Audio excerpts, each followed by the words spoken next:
Yeah, the reason why parts of Danbushiya community has been without supply for about a week, like you said, is because of the unfortunate incident that happened last week. Our team were led by our area manager Doka, Engineer Asmau Ahmad, was on a routine inspection of areas that had been disconnected for their non-payment of their bills, and they discovered that some of those residents had reconnected themselves, which is illegal. They had illegally reconnected themselves. So they did what they were supposed to do, which is to disconnect again and move and remove the wires.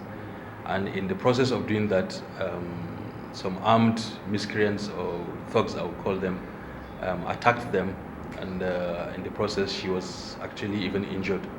And even some of the police escort that usually go with them on such routine inspections were pelted with stones and all.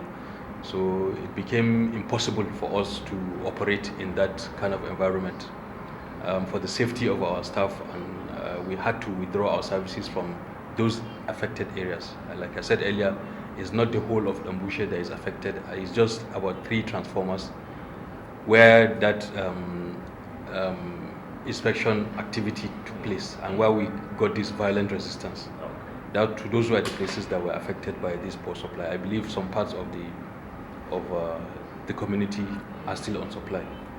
And like we say, it's a very condemnable action that they did.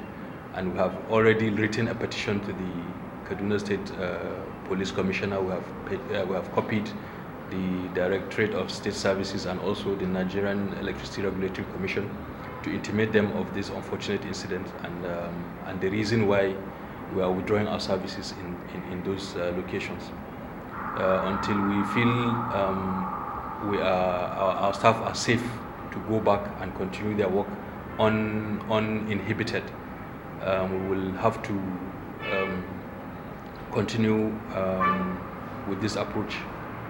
We were supposed to have sat down with the community and discuss the way forward, but we still haven't heard from them. We have extended an invitation to them to come forward and let's sit down and discuss and ensure this thing never happens again, and for them also to settle all outstanding obligations that they are owing the company, so that we can be able to reach an amicable agreement and restore supply. But that has not happened yet.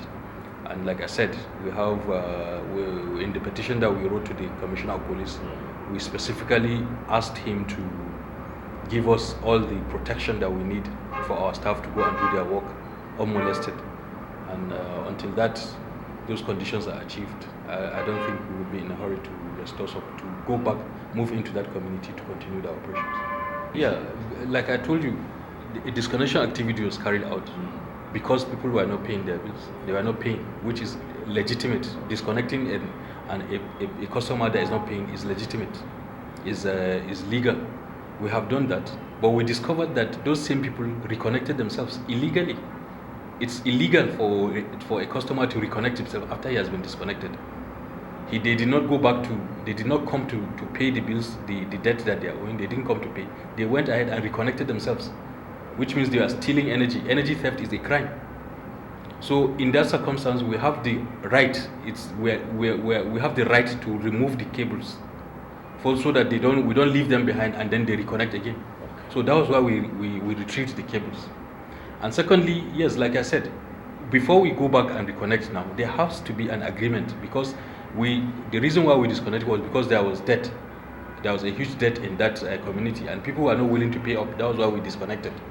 So for us now to go back and reconnect, we have to have a commitment from those community leaders, that they are community members, that they are willing to settle their bills. Otherwise, it will be of no effect for us to go and reconnect them and then they have not settled their bills. What have we achieved? It would have been a fruitless exercise. The whole idea of the disconnection is for people to come forward and pay their bills.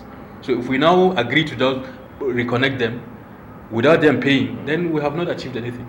And they will continue to enjoy free supply, and then we will be at a loss. Yeah, it's unfortunate. It's a such situation, but in the circumstance, really, there isn't anything we can do. In a situation where, for instance, there are 10 residents, 2 or 3 have prepaid meters, 7 are on estimation, and they are not paying. the burden is, the financial burden is huge, the loss is huge. So it's unfortunate that the few people who are on prepaid meter are affected. We apologize and sympathize with their situation, but really in the circumstance, there is nothing we can do until we reach that agreement where those majority who are owing will come forward and put down a commitment on how they can settle their bills, so that we can reconnect them. We can reconnect the community, and everybody will enjoy supply. A number of things are responsible for that. You know, one, you know that now we are operating a new tariff regime, the service-based tariff.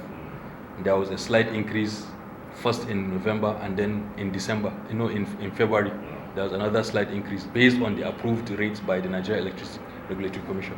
So automatically, what you are enjoying before, you will see a slight increase you see an increase in the tariff. The tariff has changed, so there will be an increase in what you used to receive, the bill you used to receive before. And secondly, also there is improvement in supply. In many communities in Kaduna, the hours of supply have increased. So it means that usage has also increased, which means that also cost will also increase. So these are the things, and we have always said that anybody who feels that he has been unfairly billed, he can come forward with a complaint, and then it will be addressed. And I believe quite a number of people have taken that route and lodged a formal complaint, and their issues have been addressed. So I want to reiterate again, any customer who feels unfairly billed can come forward with a written complaint, with a copy of his bill, and then we will look into it, and it will be addressed. Yes, I would like to restate the fact that it doesn't serve anybody for people to take laws into their hands. What happened in Danbushiya is most unfortunate. And if you remember, just some months back, there was a similar protest in MPH, where people came out to vent their anger and frustration about our operations. It didn't have to turn violent. There are ways things can be addressed. Our doors are always open for us to come and sit down and have a conversation and discuss whatever issues there are.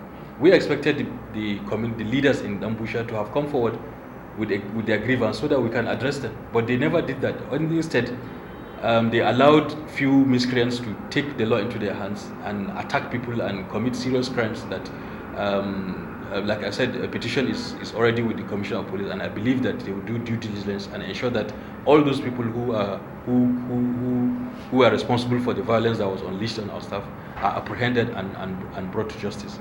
So it doesn't help anyone. It doesn't serve any purpose for people to feel that, no matter the provocation, for them to feel that taking the laws into their hands is the right thing to do. No, it's not.